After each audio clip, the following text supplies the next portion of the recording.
Hey everyone, it's Ask Time, and we have some great questions. What do we do if someone in our family is transgender? Also, when did sin enter heaven? And other things as well. So make sure you stay tuned for this episode of Ask.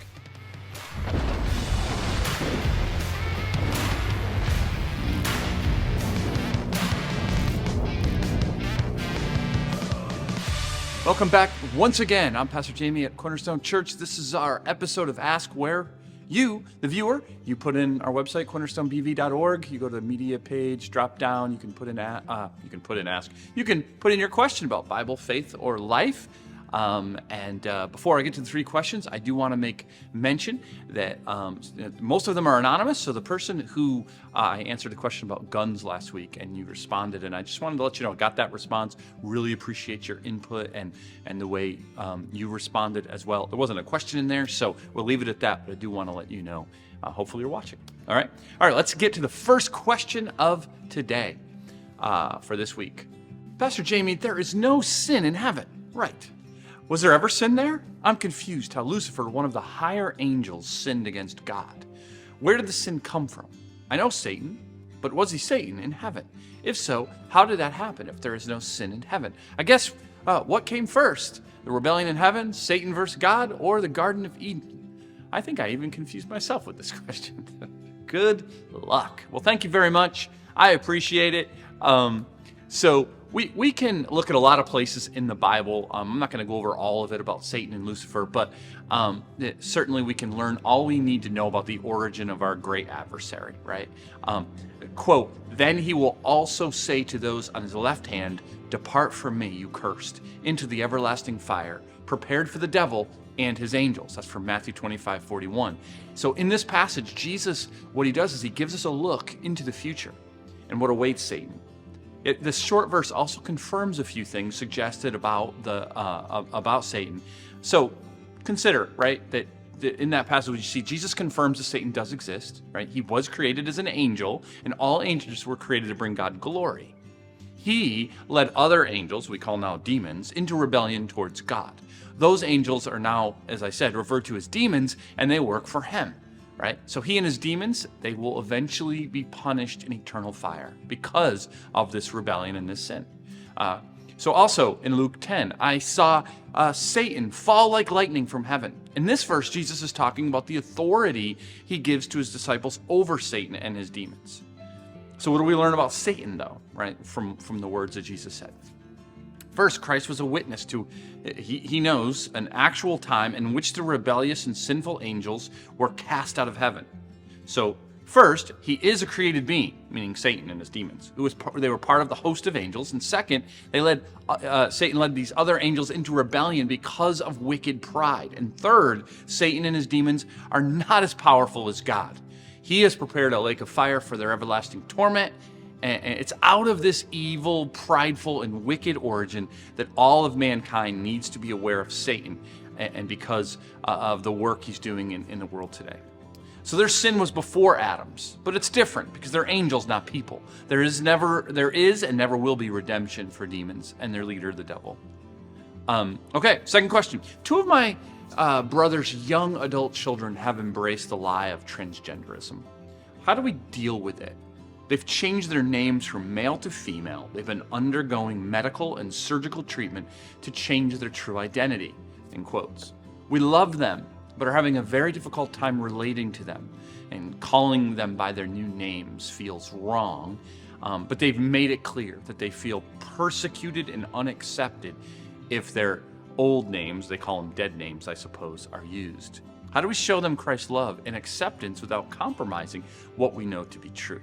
This is a huge challenge, relatively new challenge, but it's something all of us, right, are going to need to figure this out for one reason or another. So in your case, this is family, but it's also not your children. It might make it a little bit differently. Your role in their life determines how you relate to them, right? That's how it is. In this case, using a name they ask for, I don't think is out of the question. I don't see a reason to offend them needlessly over a name. Do your best to love them and respect them. And if that means using a different name and it kind of makes you uncomfortable, then you do it. You overlook some of that confusion. then it's a worthy sacrifice on your part, right? Your love for them can go as far as it takes you until they ask you to do something that violates your faith principles, right? Show them love and respect, but if they ask your opinion on the subject, then you need to lovingly give them the truth.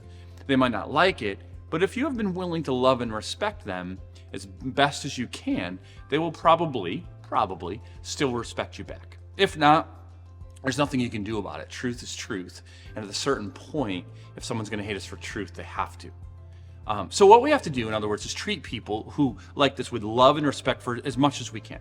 But if they demand we say it's okay, that we simply cannot do that, because that would be a lie. Lastly on this, if you earn a spot, in quotes, in their life, that shows them you love them, but you have different views, while still loving them, then when life crashes all around them, they might come to you.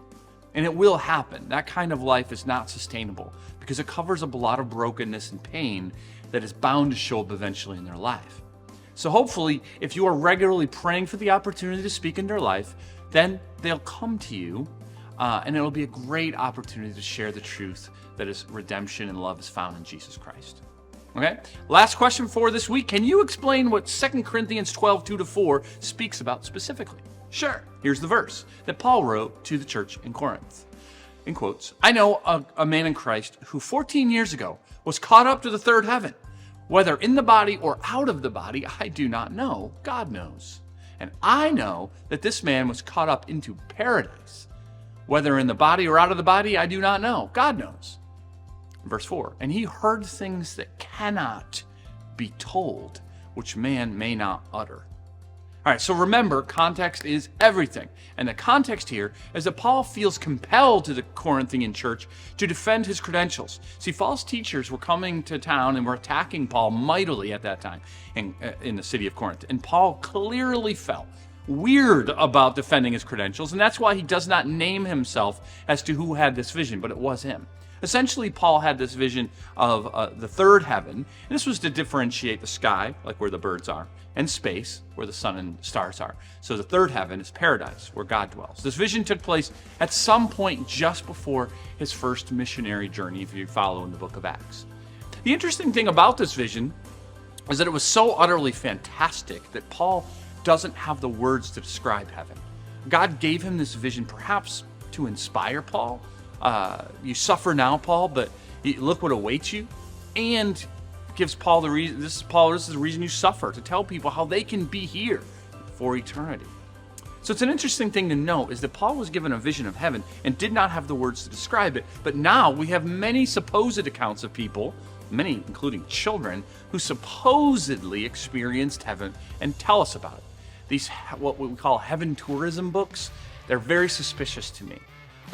So I typically either discount them altogether or hold what they say really loosely. If Paul couldn't utter words, I'm not sure a 5-year-old can.